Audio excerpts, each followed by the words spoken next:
যেটা করতে হবে সেটা হচ্ছে বুক ভরে শ্বাস নেবেন, লাইক এরকম। এই যে শ্বাসটা নিলেন, এই শ্বাসটা আপনার ধরে রাখতে হবে। এখন এখন শ্বাস নেওয়া যখন পুরো শ্বাসটা যখন আপনার বডিতে ইন হলো, মানে ইনহেল হলো, তখন আপনি স্টপওয়াচ অন করবেন।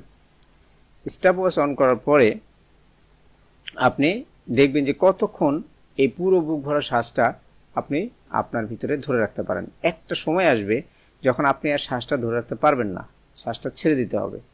তো এইটা যখন আপনি ছেড়ে দিবেন, এই ছেড়ে দেওয়ার সময় দেখবেন যে কত সেকেন্ডে আপনি ছাড়ছেন।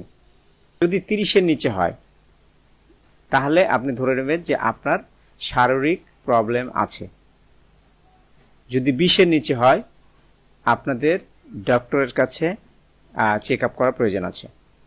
যদি এটা 35 পর্যন্ত হয় তাহলে আপনার স্লাইটলি আপনি অসুস্থ বা সিক। যদি 35 থেকে 45-এর মধ্যে হয়, অর্থাৎ 35 থেকে 45 সেকেন্ড আপনি শ্বাস ধরে রাখতে পারেন, তাহলে আপনি মোটামুটি সুস্থ, মানে আপনার শরীর অ্যাভারেজ। যদি 45-এর উপরে বেশি সময় আপনি শ্বাস ধরে রাখতে পারেন তাহলে আপনি শারীরিকভাবে সম্পূর্ণ ফিট।